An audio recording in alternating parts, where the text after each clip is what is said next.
तो हम अपना नेक्स्ट चैप्टर स्टार्ट करते हैं जी। Our next chapter is hydrogen. Okay, अब देखो हाइड्रोजन के बारे में अगर मैं आपको थोड़ा सा इसका इंट्रोडक्शन दूं तो जो हाइड्रोजन है it is the lightest element, है ना। Hydrogen is the lightest element, ठीक है।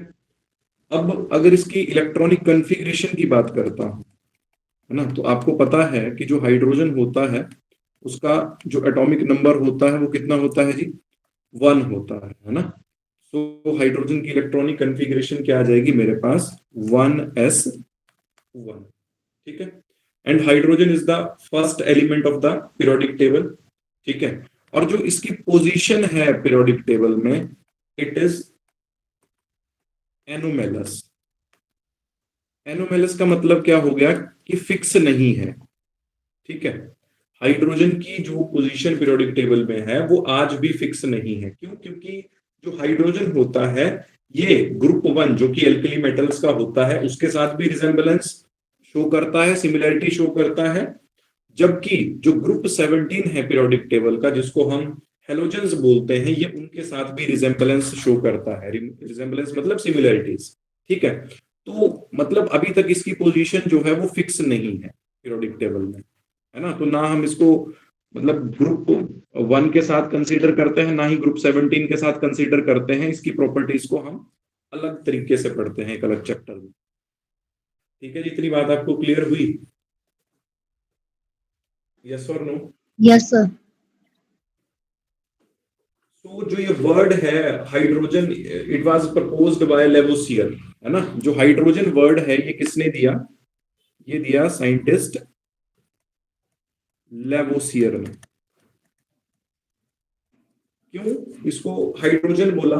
हाइड्रोजन का मतलब क्या है, because it produces water on burning with oxygen. जब हाइड्रोजन को ऑक्सीजन के साथ बर्न करके देखा गया तो क्या प्रोड्यूस हुआ, वाटर। सो हाइड्रोजन वर्ड का मतलब क्या है, हाइड्रो मीन्स वाटर,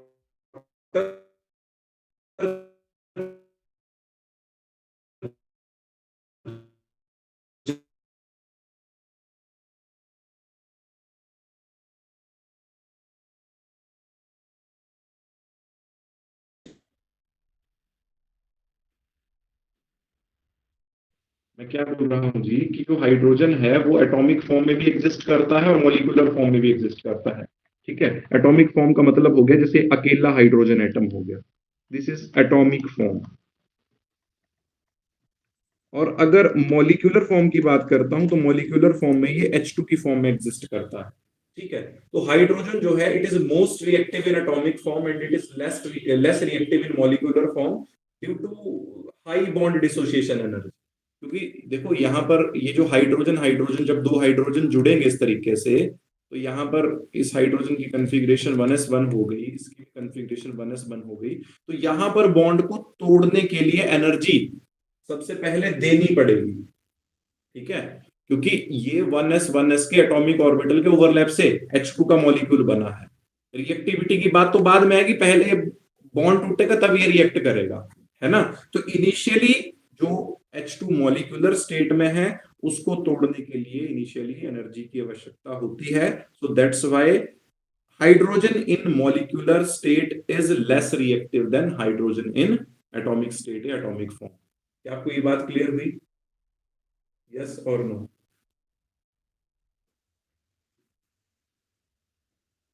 आवाज आ यस रही है? Sir. Okay, yes sir. Okay, okay. अब देखो मैं अगर पूरे यूनिवर्स की बात करता हूं, so it is the most abundant element in the universe. जो पूरे यूनिवर्स का मास है वो 70% किसका है, हाइड्रोजन का, है ना। Hydrogen is the most abundant element, ठीक है It जी। forms 70% of the total mass others. Of the universe, 70% of the total mass mass of the universe, ठीक है जी।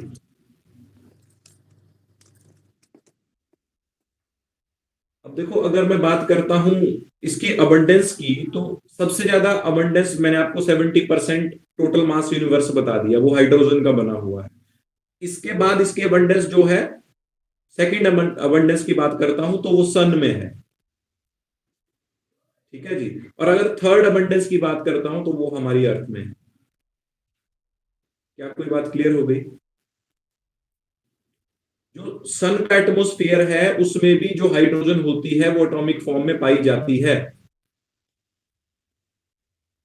और जबकि अर्थ की बात करता हूं, तो अर्थ में ये जो है वो मॉलिक्यूलर फॉर्म में पाई जाती है। क्या कोई बात क्लियर हुई?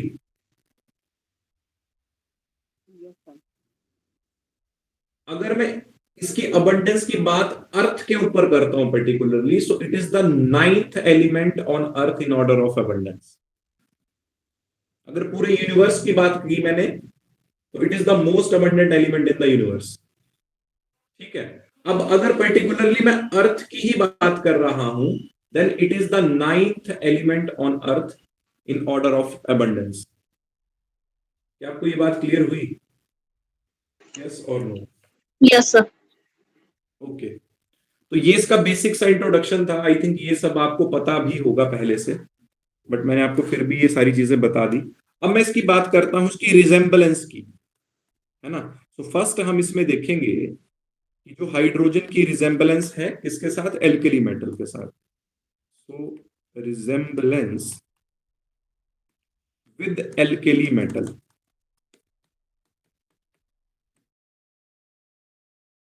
मेटल किसको बोलते हैं जी? जो ग्रुप वन की मेटल्स होती हैं उनको मैं क्या बोलता हूं, एल्कली मेटल बोलता हूं। सो फर्स्ट रिजेम्बलेंस या फर्स्ट सिमिलरिटी की बात करूं हाइड्रोजन की एल्कली मेटल के साथ, तो अभी हमने क्या देखा, हाइड्रोजन की कॉन्फ़िगरेशन क्या थी, 1s1 थी। इट मींस हाइड्रोजन के वैलेंस शेल में कितने इलेक्ट्रॉन थे, ओनली 1 इलेक्ट्रॉन। ठीक है। जिस तरीके से हाइड्रोजन के वैलेंस शेल में 1 इलेक्ट्रॉन है, अगर मैं ग्रुप 1 का कोई भी एलिमेंट देख लूं जैसे सोडियम, पोटाशियम, तो इनके वैलेंस शेल में भी कितने कितने इलेक्ट्रॉन है, 1 इलेक्ट्रॉन। क्या आपको ये बात क्लियर हुई या नहीं? So you can say that like alkali metals, hydrogen has only 1 electron in its valence shell या outermost shell। क्योंकि देखो सोडियम का एटॉमिक नंबर कितना होता है, 11। कॉन्फ़िगरेशन आ जाएगी 1s2 2s2 2p6 3s1।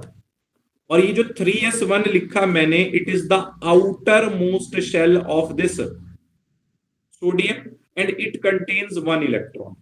ठीक है। सिमिलरली यहां पर हाइड्रोजन भी लिख देता हूं, हाइड्रोजन का एटॉमिक नंबर 1 है, तो उसकी कॉन्फ़िगरेशन क्या आ गई, 1s1। तो जैसे हाइड्रोजन के आउटर मोस्ट शेल में या वैलेंस शेल में 1 इलेक्ट्रॉन है, लाइक दैट एल्कली मेटल्स के वैलेंस शेल में भी 1 इलेक्ट्रॉन है। This is the first similarity between hydrogen and alkali metals. आप और कोई एल्कली मेटल लेके देख सकते हो, जैसे पोटाशियम का एटॉमिक नंबर 19 है, and for 19 the configuration is 1s2 2s2 2p6 3s2 3p6 and 4s1। हो गए ना 19। तो ये जो 4s1 आया, it is the valence shell electronic configuration of this potassium. तो यहां पर भी वैलेंस इलेक्ट्रॉन क्या है, एक ही है। So this is the first resemblance between hydrogen and alkali metal on the basis of electronic configuration. क्या आपको ये बात क्लियर हुई जी? यस और नो? Yes, sir. ओके। अब सेकंड सिमिलैरिटी की बात करता हूं। जैसे एल्कली मेटल क्या कर सकती हैं, 1 इलेक्ट्रॉन लूज करके आयन बना सकती हैं, उसी तरीके से हाइड्रोजन भी 1 इलेक्ट्रॉन लूज करके हाइड्रोजन आयन बना सकता है, जिसको आप H पॉजिटिव बोलते हो। ठीक है। अगर हाइड्रोजन जो है वो अपना 1 इलेक्ट्रॉन लूज कर दे, तो ये कैसे बन जाएगा, H पॉजिटिव प्लस इलेक्ट्रॉन की फॉर्म में बन जाएगा। उसी तरीके से अगर मैं सोडियम की बात करता हूं, तो सोडियम भी कैसे चेंज हो जाएगा, Na पॉजिटिव और इलेक्ट्रॉन। ठीक है जी। सिमिलरली पोटाशियम भी किस में चेंज हो जाएगा, K पॉजिटिव और इलेक्ट्रॉन। तो this is the second similarity on the basis of electropositive character.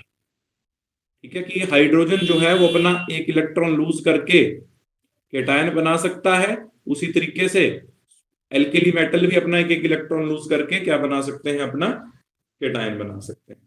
क्या आपको ये दूसरा पॉइंट क्लियर हुआ?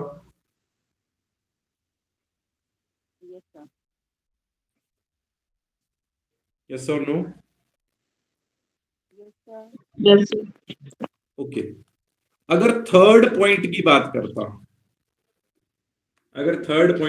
करता हूं, जैसे एल्केली मेटल्स जो हैं वो +1 ऑक्सीडेशन स्टेट शो करती हैं इन देयर कंपाउंड्स।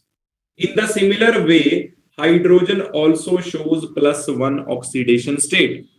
जैसे मान लिया मैं लिख रहा हूं HF, एक तरफ लिख रहा हूं NaCl, ठीक है, तो यहां पर अगर हाइड्रोजन के ऑक्सीडेशन स्टेट की बात करूंगा तो वो +1 आएगा, और यहां पर अगर सोडियम की ऑक्सीडेशन की स्टेट की बात करूंगा तो वो भी +1 आएगा। तो this is the third similarity between hydrogen and alkali metal, है ना। वैलेंसी एंड ऑक्सीडेशन स्टेट आप इसको बोल सकते हो।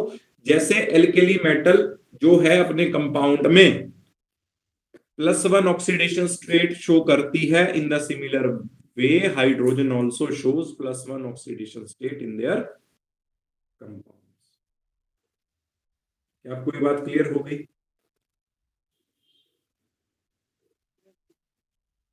तो ये तो हो गई कुछ रिजेंबलेंस या सिमिलैरिटी हाइड्रोजन की एल्कली मेटल के साथ, जिनको देख के ये लग रहा है कि जो हाइड्रोजन है उसको किसके साथ प्लेस करना चाहिए पीरियोडिक टेबल में? एल्कली मेटल के साथ। क्योंकि आपको पता है पीरियोडिक टेबल में जो ग्रुप बने हैं एलिमेंट्स के, वो किस बेसिस पे बने हैं? उनकी प्रॉपर्टी रिसेम्बलेंस की वजह से। रिजेंबलेंस या सिमिलैरिटी के बेसिस पे उनकी प्रॉपर्टीज सिमिलर हैं, तो वो सिमिलर प्रॉपर्टीज वालों को एक ग्रुप में रख दिया। तो ये जो 3 पॉइंट हमने देखे उनसे हमें ये लग रहा है, ऐसे और भी पॉइंट हैं, ठीक है, बट मैंने आपको मेजर पॉइंट्स जो है वो डिस्कस कर दिए। तो इनको देख के ये लग रहा है कि जो हाइड्रोजन है उसको पीरियोडिक टेबल में ग्रुप 1 एलिमेंट के साथ रखना चाहिए। ठीक है, अब हम इसके बाद बात करेंगे resemblance with halogens. Resemblance with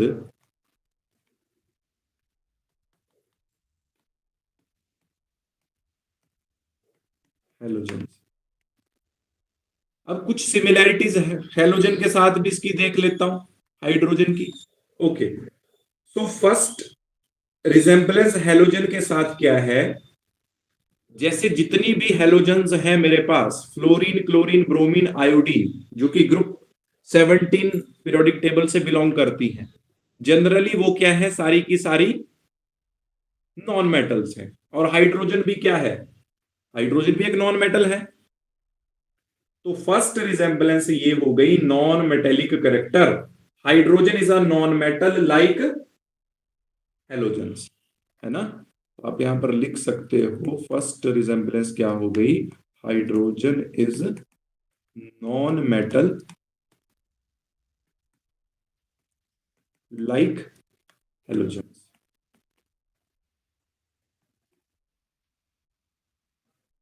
clear है ये बात? सेकंड पॉइंट, जैसे हाइड्रोजन जो है वो डाई एटॉमिक फॉर्म में एग्जिस्ट करता है H2 फॉर्म में, उसी तरीके से जो हेलोजेंस हैं वो भी डाई एटॉमिक फॉर्म में एग्जिस्ट करते हैं। क्या आपको दूसरी रिजेंबलेंस क्लियर हुई, डाई एटॉमिक नेचर? यस और नो? तीसरी सिमिलैरिटी क्या है कि जो हाइड्रोजन है, हाइड्रोजन फॉर्म्स कोवेलेंट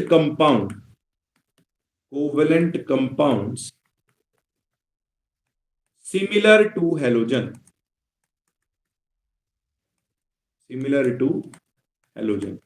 अब मीथेन तो आपने सुना होगा, ठीक है जी। जैसे मान लिया कि मीथेन है, CH4 है, या SiCH4 है, या NH3 है, या CCl4 है, तो ये सारे के सारे कोवेलेंट कंपाउंड है जो हाइड्रोजन बना रहा है। इसी तरीके से जो हैलोजेंस होते हैं वो भी इसी तरीके के कोवेलेंट कंपाउंड बनाते हैं। जैसे हमने देख लिया, एक तो देख लिया CCl4, ठीक है, दूसरा हम देखेंगे यहां पर SiCl4, तीसरा हम देखेंगे NCl3। ठीक है जी। तो देखो, एक तरफ मैंने आपको हाइड्रोजन के कोवेलेंट कंपाउंड दिखा दिए, दूसरी तरफ मैंने आपको हैलोजेंस के कोवेलेंट कंपाउंड दिखा दिए, तो ये इनमें तीसरी सिमिलैरिटी हो गई। क्या आपको ये बात क्लियर हुई? यस और no? Yes, sir. Okay, last point इसमें क्या है कि जो आयोनाइजेशन एनर्जी है हाइड्रोजन की, है ना, जो आयोनाइजेशन एनर्जी है या आयोनाइजेशन पोटेंशियल है, व्हाट इज आयोनाइजेशन एनर्जी या ionisation potential? What do you mean by ionisation energy? The energy required to remove the most loosely electron from the gaseous atom. पहले देखो, what is ionisation energy? It is the energy required to remove the most loosely bound electron from an isolated gaseous atom. Isolated gaseous atom का मतलब अकेला gaseous atom. ठीक है, तो किसी अकेले आइसोलेटेड गैसियस एटम के वैलेंस इलेक्ट्रॉन को या आउटर मोस्ट शेल के इलेक्ट्रॉन को जितनी एनर्जी रिक्वायर होगी रिमूव करने के लिए, उस एनर्जी का नाम है आयोनाइजेशन एनर्जी या आयोनाइजेशन पोटेंशियल। तो अगर आयोनाइजेशन पोटेंशियल की बात करता हूं, so it is very high in case of hydrogen. अगर हाइड्रोजन के आयोनाइजेशन पोटेंशियल की बात करता हूं, so it is around 1312 kilo joule per mole.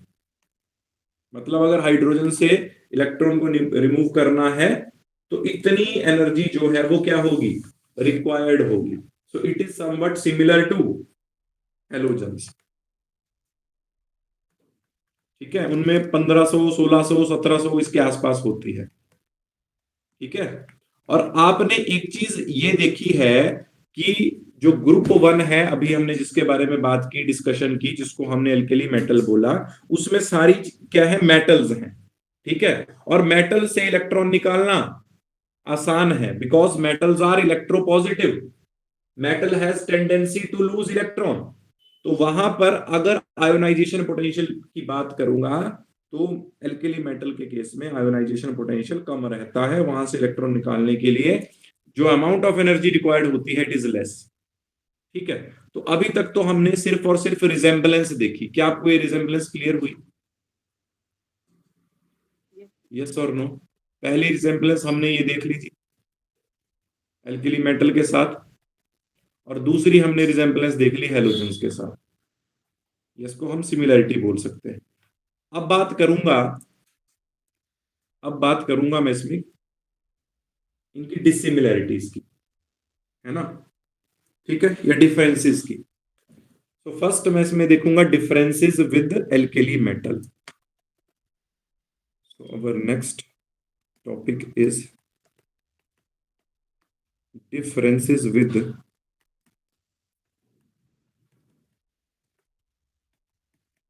alkali metal. So what are the differences with alkali metal? Hydrogen alkali metal से क्यों अलग है? पहला पॉइंट तो मैंने आपसे अभी डिस्कस किया, कौन सा? आयोनाइजेशन पोटेंशियल वाला। ठीक है, कि जो हाइड्रोजन की आयोनाइजेशन एनर्जी है it is very much high as that of alkali metal. ठीक है, because alkali metals are highly electropositive, तो वहां से इलेक्ट्रॉन निकालने के लिए जो अमाउंट ऑफ एनर्जी रिक्वायर्ड होगी, आवश्यकता होगी, वो कम होगी। तो पहला डिफरेंस तो ये हो गया कि ionisation energy of hydrogen is very high,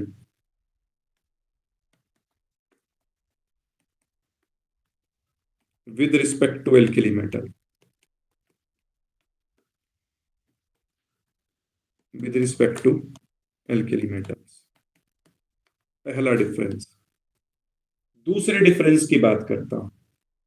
अब अगर साइज की बात करता हूं तो जो ये साइज है H पॉजिटिव का, यहां पर बात करता हूं Na पॉजिटिव की और K पॉजिटिव की, तो जो हाइड्रोजन ने अपना क्या बनाया, कैटायन बनाया, उसका जो साइज है, size of H positive ion is very small as compare to alkali metal ion. ठीक है जी, क्या क्या लिख सकता हूं यहां पर, size of H positive ion is very small as compare to alkali metal ions.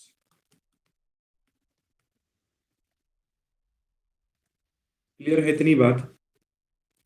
Second difference आपको क्लियर हुआ? Yes, sir. थर्ड डिफरेंस आप बताओ मेरे को, थर्ड डिफरेंस आप बताओ मुझे। जो मैंने करवाया है उसी में से ही है। आपको ये एक चीज का पता है कि जो ग्रुप 1 है उसमें sodium, potassium, rubidium, caesium, francium है। ये सब क्या है? ये सब मेटल्स हैं। और हाइड्रोजन क्या है? नॉन मेटल है। Non-metal. नेक्स्ट डिफरेंस क्या आ गया? Hydrogen is non metal and alkali metals are metals. देखो इनका नाम ही ऐसा है, alkali metals. Okay, next difference ध्यान रखना कि जो हाइड्रोजन का ऑक्साइड है, the oxide of hydrogen is neutral, जबकि जो मेटल के ऑक्साइड या हाइड्रोक्साइड होते हैं वो किस नेचर के होते हैं? पहले भी मैंने आपको ये बात बताई है, बेसिक। बेसिक नेचर के होते हैं। तो अगला डिफरेंस हो गया, the oxide of hydrogen is neutral, the oxide of hydrogen is neutral. जैसे हमारे पास वाटर आ गया, जबकि जो मेटल के ऑक्साइड होते हैं, मेटल के जो ऑक्साइड होते हैं वो कैसे नेचर के होते हैं? वो बेसिक नेचर के होते हैं। जैसे Na2O, K2O, इस तरीके से। ठीक है जी, वैसे ये सारी चीजें आपको मुझे बतानी चाहिए। नेक्स्ट डिफरेंस आज की क्लास में ही डिस्कस किया कि जो हाइड्रोजन है वो डायटोमिक है नेचर में, जबकि एल्केली मेटल जो है, alkali metals are monoatomic, है ना। हाइड्रोजन जो है, हाइड्रोजन इज डायटोमिक, मतलब ये H2 फॉर्म में एग्जिस्ट कर सकता है, जबकि जो आपके एल्केली मेटल्स हैं वो क्या हैं? मोनो एटॉमिक हैं। ठीक है जी, ये बात आपको क्लियर हो गई? Yes, sir. तो ये कुछ मैंने आपको क्या बताए, डिफरेंसेस बताए। देखो पहले तो मुझे ये रिजेम्बलेंस देख के ये लगा कि जो हाइड्रोजन है उसको मुझे ग्रुप 1 के साथ रखना चाहिए। फिर जब मैंने ये सारे डिफरेंसेस देख लिए तो रिजेम्बलेंस से ज्यादा डिफरेंसेस मेरे को देखने को मिले। ठीक है, तो यहां से ये कंक्लूजन विड्रॉ किया मैंने कि मैं हाइड्रोजन को ग्रुप 1 में नहीं रख सकता हूं। क्यों नहीं रख सकता हूं? पहला रीजन आपको बता दिया कि जो आयोनाइजेशन एनर्जी है हाइड्रोजन की वो बहुत ज्यादा है एल्केली मेटल के कंपैरिजन में। दूसरा पॉइंट मैंने बताया कि जो H पॉजिटिव आयन का साइज है वो बहुत छोटा है एल्केली मेटल के आयंस के साइज के कंपैरिजन में। ठीक है, तीसरा पॉइंट मैंने बताया कि ग्रुप 1 में सारी मेटल्स हैं जबकि हाइड्रोजन नॉन मेटल है, तो मेटल नॉन मेटल को एक साथ नहीं रख सकता हूं। चौथा पॉइंट मैंने बताया कि जो हाइड्रोजन का ऑक्साइड होता है it is neutral in nature, जबकि जो मेटल के ऑक्साइड या हाइड्रोक्साइड होते हैं वो बेसिक नेचर के होते हैं। ठीक है जी। अब यही चीज मैं हेलोजन्स के साथ देखता हूं। ठीक है, तो नेक्स्ट हम इसमें देखेंगे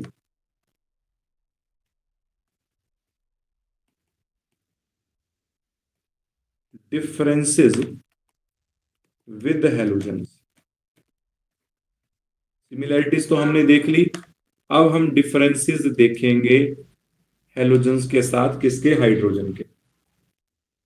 ओके, अब आपको पता है कि जो ग्रुप 17 के एलिमेंट होते हैं, फ्लोरीन, क्लोरीन, ब्रोमीन, आयोडीन, अगर उनको कहीं से एक इलेक्ट्रॉन मिल जाए तो वो स्टेबल हो जाएंगे। ठीक है, बट जैसे ही वो स्टेबल होंगे तो वो किस में चेंज हो जाएंगे? एनायन में। मतलब कि अगर मैं हाइड्रोजन को एक इलेक्ट्रॉन दूं तो ये H नेगेटिव में चेंज हो जाएगा। ठीक है, बट इसकी टेंडेंसी इलेक्ट्रॉन गेन करने की बहुत कम है, बिकॉज ये बहुत ज्यादा इलेक्ट्रोनेगेटिव नहीं है। अगर मैं फ्लोरीन, क्लोरीन, ब्रोमीन, आयोडीन की बात करूं तो ये एक एक इलेक्ट्रॉन इजीली गेन कर सकते हैं। इनकी इलेक्ट्रॉन गेन एफिनिटी क्या है? हाई है। किसके कंपैरिजन में? हाइड्रोजन के कंपैरिजन में। पहली बात क्या आपको समझ में आई? This is not more frequently possible. ठीक है, hydrogen has much smaller tendency to form H negative ions as comparison to halogen due to low electron affinity और इलेक्ट्रॉन गेन एंथैल्पी जिसको आप बोलते हैं। ठीक है, जबकि हेलोजेंस जो हैं वो हाईली इलेक्ट्रोनेगेटिव होते हैं, तो उनकी इलेक्ट्रॉन के लिए अफिनिटी जो होती है वो क्या होती है? हाई होती है। इसीलिए वो इलेक्ट्रॉन को इजीली क्या कर लेते हैं? एक्सेप्ट कर लेते हैं और किस में चेंज हो जाते हैं? एनायन में चेंज हो जाते हैं। तो यहां पर ये पॉसिबल है, जबकि यहां पर ये पॉसिबल नहीं है। F negative, Cl negative, Br negative और I नेगेटिव। तो this is the first difference. अब बात करता हूं सेकंड डिफरेंस की। अब देखो, अगर मैं आपको इसकी ना प्रैक्टिकल वैल्यू भी बताऊं, अगर इलेक्ट्रॉन अफिनिटी हाइड्रोजन की बात करूं तो हाइड्रोजन की इलेक्ट्रॉन अफिनिटी के लिए जो एनर्जी रिक्वायर्ड होगी इट इज 17.3 किलो कैलोरी पर मोल। किलो कैलोरी पर मोल। जबकि अगर हेलोजेंस की बात करता हूं तो हेलोजेंस के केस में जो इलेक्ट्रॉन अफिनिटी की वैल्यू होती है इट इज ग्रेटर, ये वैल्यू आपसे कोई पूछेगा नहीं, बट आपको कंसेप्ट ये सारे पता होने चाहिए। ठीक है जी, मोर देन 70 किलो कैलोरी पर मोल। ठीक है, मतलब अगर हेलोजेंस ने कोई इलेक्ट्रॉन गेन करना है तो हमें उसके लिए जो इलेक्ट्रॉन अफिनिटी की आवश्यकता होगी it is more than 70 kilo calorie पर मोल। अब देखो, जो भी हेलोजेंस के ऑक्साइड होते हैं, हेलोजेंस के ऑक्साइड देखे हैं ना आपने? जो ऑक्साइड होते हैं हेलोजेंस के वो कैसे नेचर के होते हैं? एसिडिक नेचर के होते हैं। जैसे आपने Cl2O7 देखा होगा। Cl2O7 is acidic in nature, ये हेलोजन का ऑक्साइड है। जबकि आपने हाइड्रोजन का ऑक्साइड देखा होगा, वाटर, ये कैसा ऑक्साइड है? It is a neutral oxide. so these are some you can say that differences with halogen. तो मतलब अब मैं हाइड्रोजन को जो है वो ग्रुप 17 में भी प्लेस नहीं कर सकता। ठीक है, तो इसीलिए हाइड्रोजन की जो पोजीशन है पीरियोडिक टेबल में वो क्या है? एनोमेलस है, अनसर्टेन है, फिक्स्ड नहीं है। क्लियर है आपको इतनी बात? यस और नो?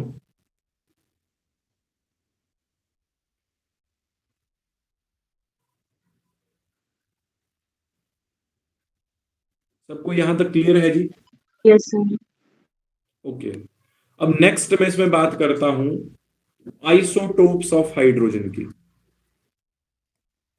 नेक्स्ट हम इसमें देखेंगे isotopes of hydrogen. What do you mean bye isotopes? Atoms of same element, एक ही एलिमेंट के अलग अलग atoms, atoms of same element having same atomic number but different mass number. क्या लिख सकता हूं? Atoms of same element having same atomic number